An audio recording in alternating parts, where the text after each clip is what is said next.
المدربين في قطاع الناشئين وتحديدا لسن 10 سنين كابتن محمد النجار. ازيك يا كابتن؟ اهلا وسهلا بيك. ازي حضرتك؟ اخبارك؟ كله تمام الحمد لله. نتكلم النهارده عن الناشئين في السباحه، وانت بتتعامل مع سن وبتدرب سن يعني تهيألي صعب شويه في تدريبه، ولا تدريب الاعمار الصغيره بيبقى عامل ازاي؟ يعني هو الموضوع محتاج تركيز شويه عشان الطفل بيتعامل بحساسيه معينه. وطبعا دايما باستمرار بيبقوا في منافسات بينهم وبين بعضهم، وخصوصا في السن الصغير، لان هو لسه مش فاهم. كل اللي عايز يفهمه ان هو يكسب ويطلع الاول، هو ده اللي يبقى فاهمه يعني من هو صغير. واحده واحده بقى بيبدا يتطور اللعب عنده، ويرتقي مستوى البطوله. من هنا بيبدا بقى يبقى عنده وعي ثقافي باللعبه، وينتقل بقى من مستوى البطوله المحليه الى مستوى بطوله دولي ان شاء الله. نبتديها من الاول، يعني هم يمكن بيبقوا في مرحله تانية قبل ما بيخشوا لك. يعني انا تهيألي الاطفال بيبتدوا من سن كام؟ مدرسه السباحه تبتدي من سن كام؟ بتبدا عندنا مدرسه السباحه من سن 4 سنين، ويبدا يرتقي ب4 سنين. طبعا ده بيبقى لسه يعني بنحاول كده ان احنا نديله بعض المهارات الخفيفه جدا، يعني زي ان هو ينزل يفضي نفس جوه الميه، يجيب لعبه من على الارض اللي هو بنكسر بيه حاجز الخوف. وبيبقى فيه طبعا اولاد يعني تالنتد، يعني هو اصلا بيحب السباحه ومقوماته الجسمانيه تؤهله انه يلعب اللعبه من وهو صغير. بعد كده بيبدا مستواه يرتقي بقى 4 سنين 5 سنين وهكذا لحد ما يبدا يتصنف على الليفلز اللي محددها المدير الفني. طبعا احنا عندنا هنا 8 ليفلز. بيبدا الليفل الاولاني من سن 6 سنين، وبينتهي الليفل الثامن في سن 8 سنين. من 8 سنين بيبدا مرحله اسمها مرحله تجهيزيه. المرحله التجهيزيه اللي احنا بنبدا فيها اول ستار.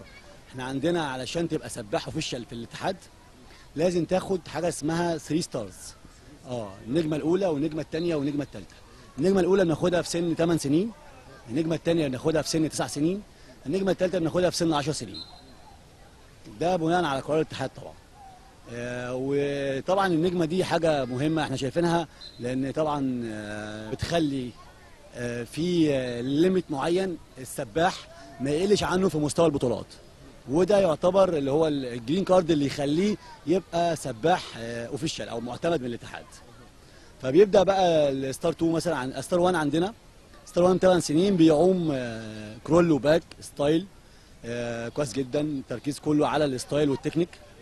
الستار 2 بتعوم ال50 بريست وال50 دولفين، برضو تكنيك يعني اهم حاجه بالنسبه للعبه الفتره الحاليه. وستار 3 اللي هو بيعوم 100 متنوع بالترنات والستارت. من هنا بقى بيبدا يبقى عندك قاعده كويسه جدا بقى في الفريق ان انت تبدا تجهزهم لمرحله البطوله.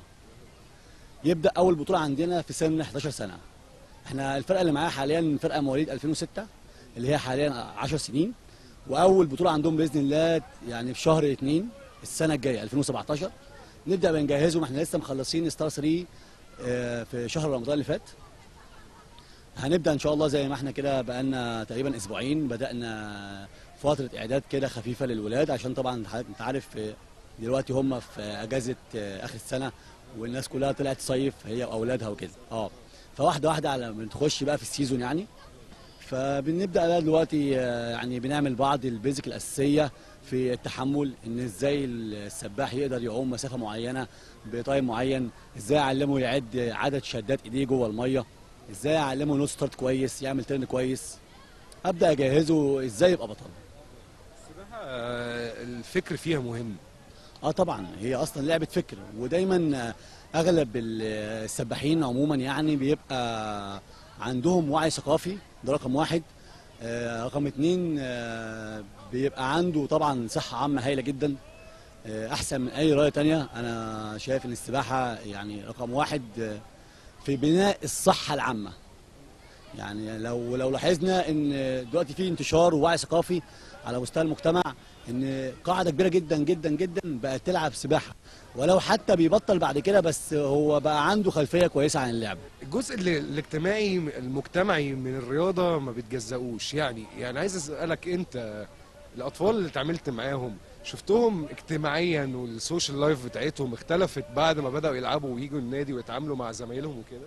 ده شيء اكيد وبيختلف تقريبا يعني 180 درجه.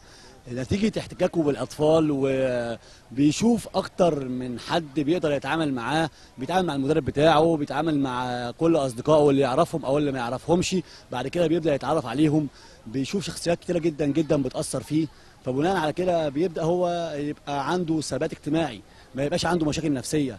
ولو في حد مثلا لا قدر الله عنده أي مشكلة، اللعبة ذات نفسها بتبدأ تأهله إن هو يبقى بني آدم سوي.